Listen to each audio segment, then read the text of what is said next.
Okay, we are on to the staining and dyeing phase. On Will Ghormley's site, he has he stains this using a process called vinegar, which is actually something I used to do a long time ago. The general gist of it is that you take an empty jar, fill it up with white vinegar, throw in some steel wool, let the steel wool dissolve. As it dissolves, it breaks free the iron acetate or some sort of chemical in it. When you put this mixture onto the leather, that mixture interacts with the tannins in the leather and turns the leather straight black. It's actually a pretty neat process. It does work. The problem with it is that it's kind of messy. You always have to have these batches of vinegar in the mix because it doesn't last forever, which actually is one of the reasons I liked it. After a while, when you first use a fresh batch of it, it turns the leather straight black. But once, I guess, all those chemicals or whatever it is in the solution gets used up, it starts not to quite working as well. And that's when you can get some really interesting effects with it. I'll try to post some pictures of it. Instead of just being straight black, you'll get kind of like a mottled appearance in the leather. And depending on what kind of tooling you've done with it, you can get some really, interesting effects with it. But anyways, I'm not going to do that. I'm going to use just Phoebe's leather dye. It's just a lot simpler and easier for me. Just grab yourself an old jar here, and I'm going to use the predominant, let me look at the picture. The predominant color here is supposed to be black, but it's almost more of like a dark brown black. And then the loop is a slightly lighter color. But I'm going to take just some black here.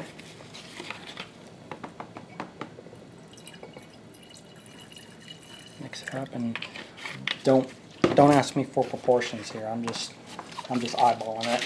And this is literally just because this is what I've got. Here's some medium brown. Shaking up. Put a little bit there. A little more. Then we're going to cut it down with just denatured alcohol. I prefer to use wool to put on my dye. And let's see.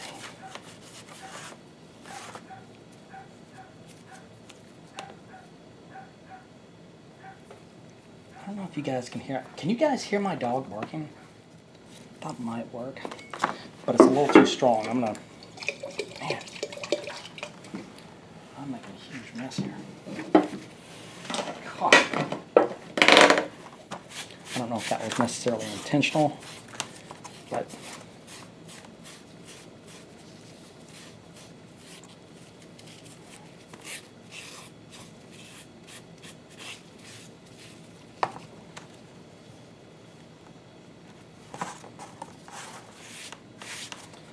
I'm just going to give it one stripe, one swipe here. I usually start with the back side. And I'm going to do the whole side.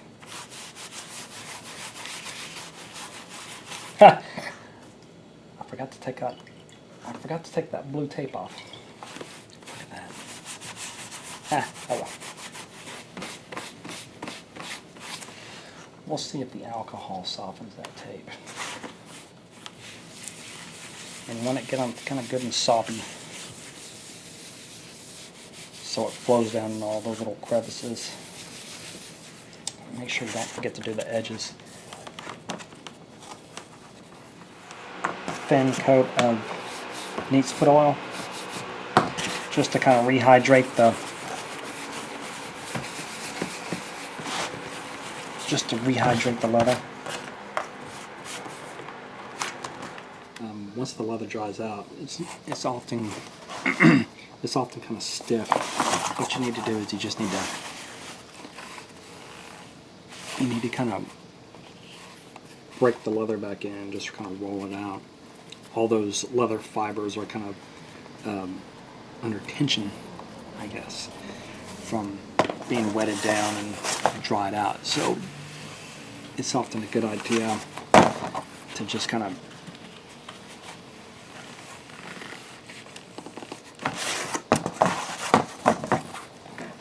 take the leather and just kind of work it. I need to fix that. Okay, so as you can see, I've went ahead and done the stitching. When I decided to make this video, I was trying to figure out exactly how far I was going to go with the production process, I guess. I'm presuming that most people would be interested primarily in the tooling. Beyond that, everything else is just kind of generalized production techniques that aren't necessarily specific to the Hand of God holster itself. But on that note, I will tell you that if you want to see how I stitched up the main seam, I refer you to my video on the Tippmann Boss. That'll at least show you how I stitched this on my sewing machine. Likewise, if you want to see how I sewed the toe plug in here, this little bottom plate of leather, this bottom piece of leather, I will refer you to my toe plug video. There is a couple of things I will do on this though that might be interesting to show.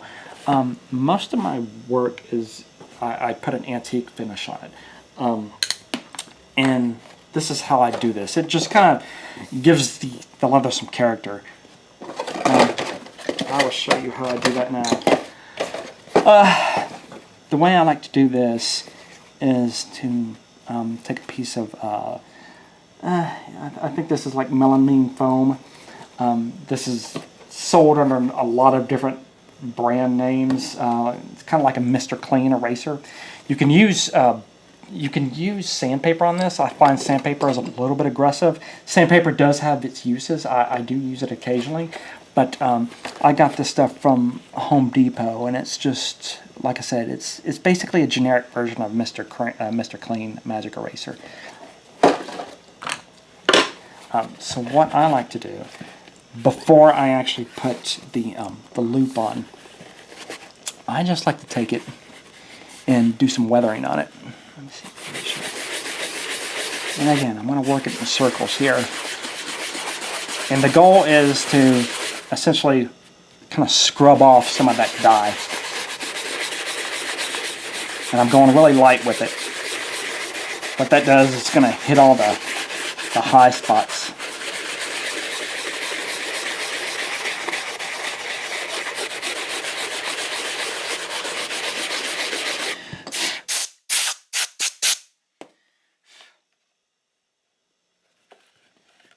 And I'm not sure if the video is going to pick this up, but you can see there's a little bit of lightening of color generally on here. Let me see if I can do it on the loop.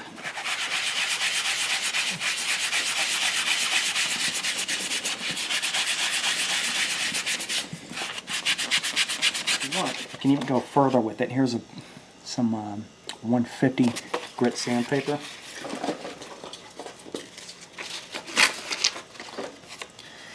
And let me go a little bit further on this. I like to give my stuff a little bit of character. Just real light. Now the sandpaper is going to be a bit more aggressive than the Mr. Clean.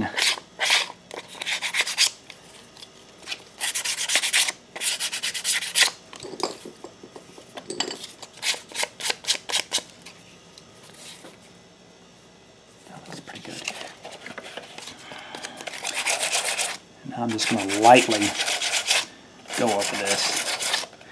And what this does is this is gonna take up any of the high points. It's gonna lighten. On the sandpaper, you gotta be pretty careful with it. But don't worry too much. If you overdo it, don't worry about it. You can just kind of take your fingers, and just the oil from your hands will kind of darken it back up again. And if you still feel like you've done it a little too much, you can add some neat foot oil to it. But you want to be kind of natural with it. You know, look for kind of the wear patterns where the holster would probably naturally get worn. Like for instance, down here at the bottom.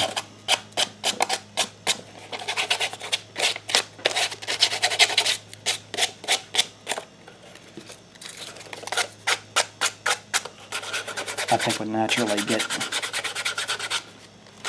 pretty worn down.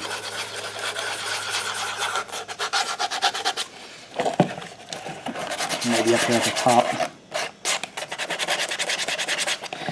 If any scale model builders out there who, when I was a kid, and even to this day, I still build a lot of scale models.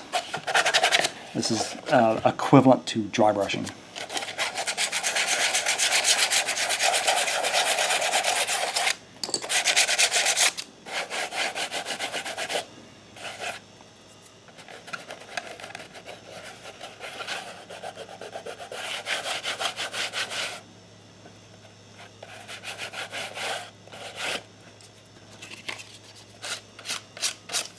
And just do it as much or as little as you want.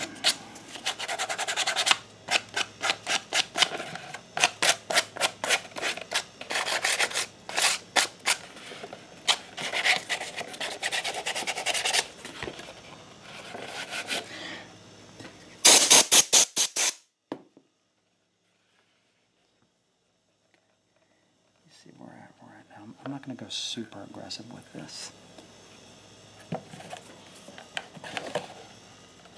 Alright, I might do a little bit more, but I'm going to wait to put the loop on now.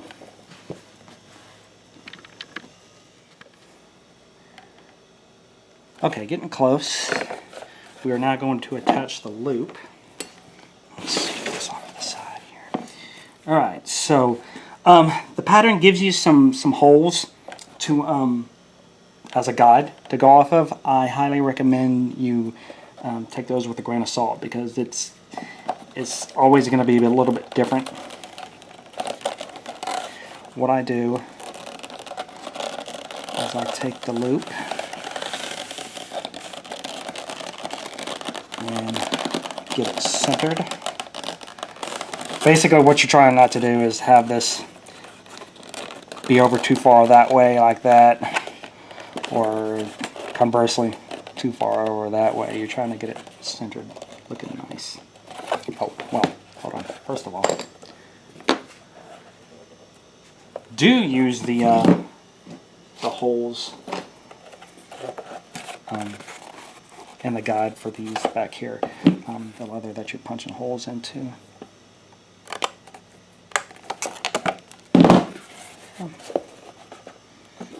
Copper rivets. And by the way, when you buy these copper rivets, just buy the longest ones that they have on stock. I usually just, because they get cut down anyways.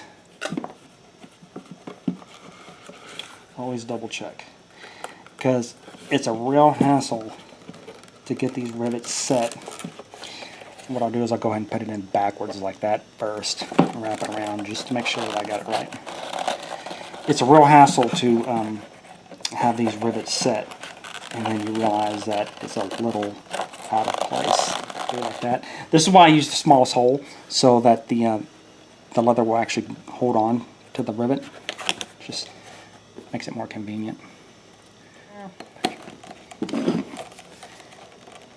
And tap it down. You don't have to kill it when you're first putting it in here like that. Just put it in enough so that it's just sitting on the surface there. Then, what I do is, Harbor Freight, actually this is the Northern Tools, but get these pair of flush cutting nippers like this. And if you notice, it's actually, these actually aren't flush cutting nippers. They actually have like a small channel right here that doesn't go up to the surface. That's plenty, that's all you need. You don't have to cut it way up here. I just put it right down to the base and cut it off. And you'll see in a minute that's plenty.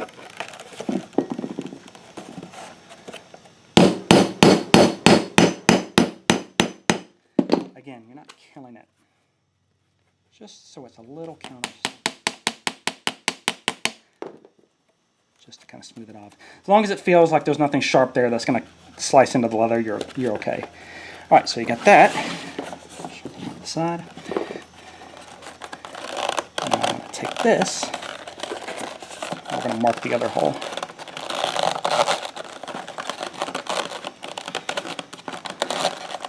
Okay.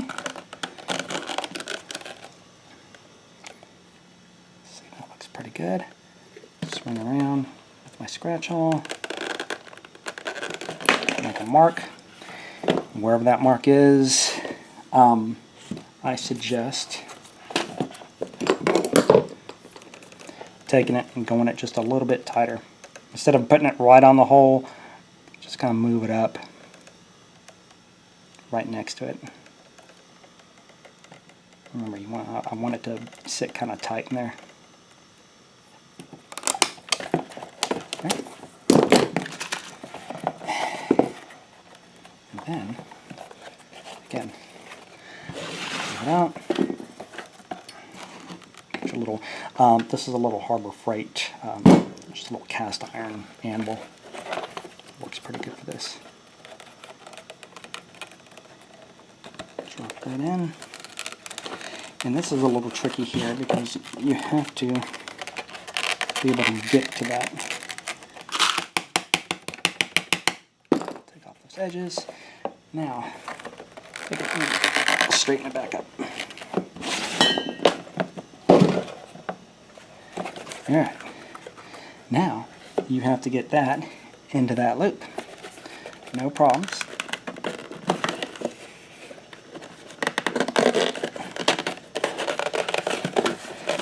Slides right in.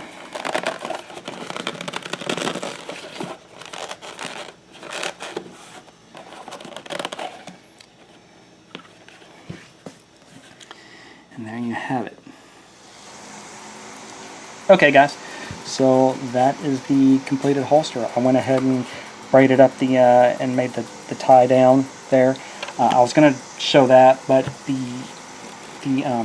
instructions on the website and on the pattern pack that you get actually go into pretty good detail on how to make that. Filming me braiding that is kind of next to impossible because my fingers are in the way the entire time, so I just figured I'd skip it. I do recommend you put the gun in the holster first and then pull that all the way through as far as it'll go before you you tie down and make this knot down here. Yeah, so there you go, and have fun with it.